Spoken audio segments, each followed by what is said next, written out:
Dark web के बारे में कुछ जानना है तो उसके लिए एक्सेस करना ज़रूरी है, अलग जगहों पे भी पड़ा है डार्क वेब का कंटेंट जहाँ से आप जान सकते हो उसके बारे में?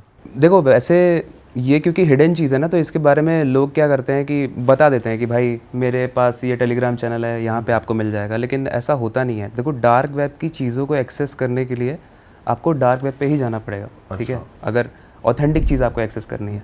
हालांकि उसमें ऑथेंटिक चीज़ का मतलब है कि आप क्या देखने जा रहे हो वहाँ पे, कि किसी का ऑर्गन काट के कितने रुपए में बेचा जा रहा है, या फिर किसी हिटमैन को हायर किया जा रहा है, या फिर कोई क्रीपी ह्यूमन एक्सपेरिमेंट हो रहा है। यही सारी चीज़ें आप देखने जाओगे उसमें, जो कि अपने आप में बहुत ज़्यादा डिस्टर्बिंग है। तो इस केस में अगर आपको फिर भी, वैसे मैं किसी को सजेस्ट नहीं करूँगा, लेकिन अगर आप डार्क वेब की थोड़ी सी इन्फॉर्मेशन में दे दूँ कि एक्सेस कैसे होता है, तो इसको आप ऐसे नॉर्मल darkweb.com करके एक्सेस नहीं कर सकते।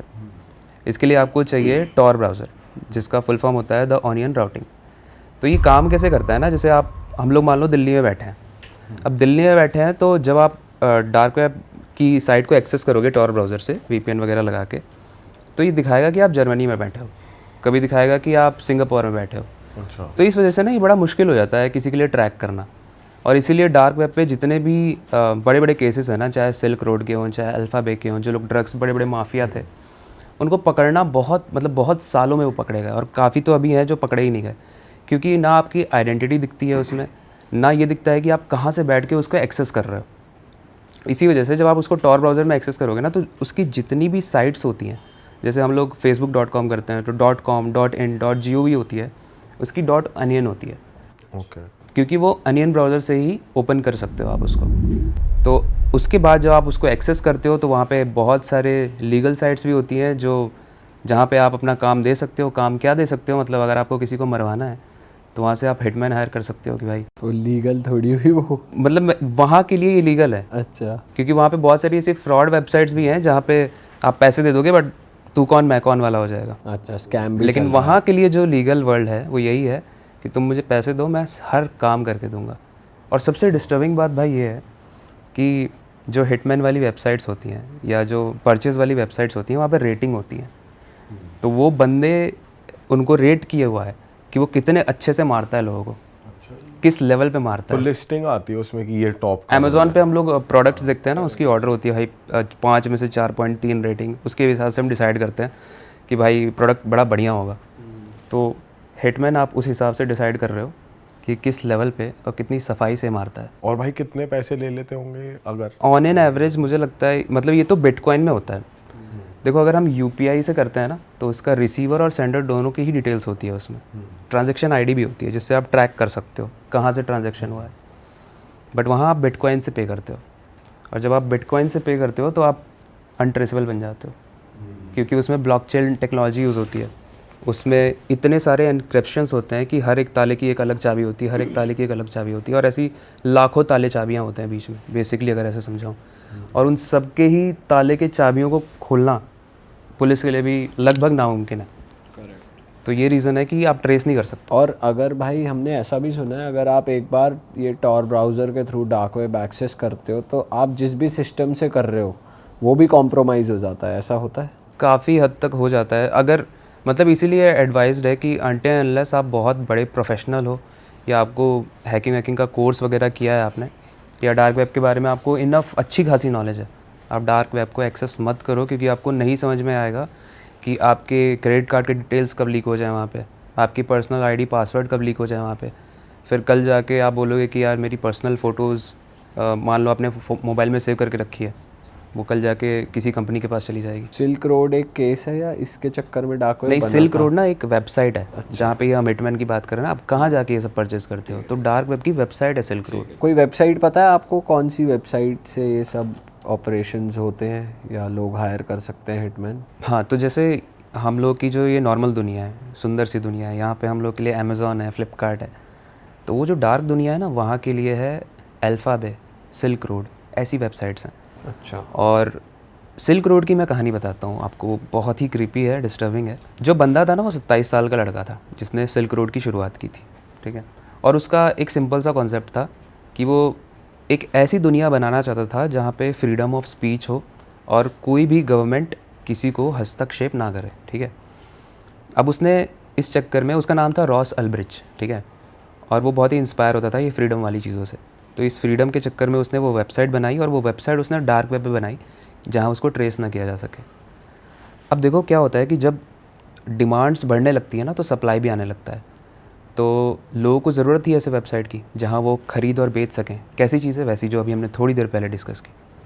तो जैसे ही ये वेबसाइट बनी, वहाँ पे लोग अपनी सर्विसेज को लिस्ट करने लगे। सर्विसेज जैसे हिटमैन की सर्विस। कई सारे लोग हैं जिनको एक्सपेरिमेंट करने होते हैं। कई सारे ऐसे डॉक्टर, साइंटिस्ट हैं, बड़े बड़े लोग जो पढ़ते हैं ना, उनको एक्सपेरिमेंट करना होता है लोगों के ऊपर। तो वहाँ पर लोगों को गिनी पिग की तरह ट्रीट किया जाता है। आपको भारत में किसी के ऊपर एक्सपेरिमेंट करने के लिए बहुत सारी बथेरों परमिशंस लेनी पड़ती हैं, लेकिन डार्क वेब में आप इस चीज़ की डिमांड क्रिएट करो कि हमें ये सीरम बनाना है, हमें चाहिए लोग। कितने लोग गायब होके हर रोज़ गायब होते हैं ना लोग, उनका पता नहीं चलता। उसमें से कुछ लोग इसी सेक्शन में आते हैं और उनके ऊपर एक्सपेरिमेंट किए जाते हैं। तो ये सिल्क रोड बनने के बाद ना बहुत सारे ऐसे एक्सपेरिमेंट होने लगे, टूल्स की डिमांड होने लगी, ऑर्गन्स की डिमांड होने लगी। और एक सबसे ख़तरनाक एक्सपेरिमेंट जो मैंने पढ़ा था वो था एक लेडी का, जिसमें एक साइंटिस्ट एक किडनैप्ड लेडी को लाता है। एंड किडनैप लेडी को साइंटिस्ट किडनैप नहीं करता है, वो तो बस डिमांड को जनरेट करता है। तो कुछ बिटकॉइन पे करके उसने सामने वाले से उसको ख़रीदा, उसको वो लोग विक्टिम बोलते हैं, विक्टिम को ख़रीदा।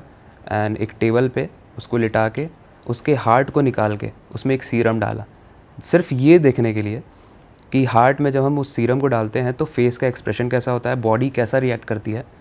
और जब तक वो लेडी मर नहीं गई तड़प तड़प के, तब तक ये देखा गया। तो इस लेवल के एक्सपेरिमेंट किए जाते हैं वहाँ पे। और ये सब चीज़ें ऑब्वियसली आप यहाँ नहीं कर सकते आप कि भाई मेरे को एक्सपेरिमेंट करवाना है। आपको अगर एक कैंसर की दवाई भी अभी रिलीज़ करनी है ना, तो 10 तरीके के अप्रूवल चाहिए। उसके बाद वो आप पहले एनिमल्स पे टेस्ट करोगे, और उससे जब अप्रूवल होगा, बहुत सारा कैटास्ट्रॉपिक इफेक्ट नहीं आएगा, ख़राब इफेक्ट नहीं आएगा एनिमल्स पे, तब जाके आपको अलाउ किया जाएगा कि आप उस पर ह्यूमन्स पे टेस्ट करो।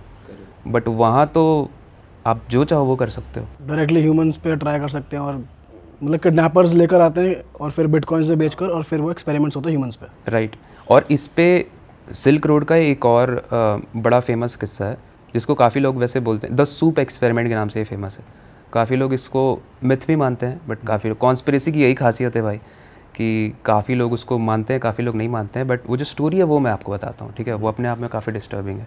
तो ग्रजेस हो जाते हैं ना आपस में, रिलेटिव्स में, कि भाई ज़मीन में, जायदाद में, या फिर किसी स्पेसिफिक चीज़ में बहस हो गई, अब मरवाना है, ठीक है। तो हिटमैन वगैरह हायर होते हैं। बट ये कहानी थोड़ी डिफरेंट थी। इसमें क्या होता है कि एक रिलेटिव होता है, और वो सामने वाला बंदा जिससे उसकी बहस हुई होती है, वो बाय प्रोफेशन डॉक्टर होता है, और वो अपनी वाइफ और अपने बच्चों के साथ खुशी से रह रहा होता है। तो जिस बंदे के साथ उसकी बहस हुई थी, वो डार्क वेब पे जाके ना ये डिमांड क्रिएट करता है कि मेरे को एक हिटमैन हायर करना है जो इन बंदों को किडनैप करके लाए, और दूसरी सर्विस मेरे को चाहिए रेड रूम वाली, जिसमें टॉर्चर हो बढ़िया से ये लोग, क्योंकि उसे ना खुन्नस थी, निकालनी थी उसे कुछ। पार्ट 1 में तो किडनैप करके ले आ जाता है उस डॉक्टर को और उसकी वाइफ को, एक रूम में उसको बंद कर दिया जाता है। उस रूम में पीछे से एक लड़का आता है और उसकी वाइफ को ले जाता है। ये कैमरा ऑन है, ठीक है। वाइफ जाती है एंड वो एक छोटे से रूम में वाइफ को ले जाता है।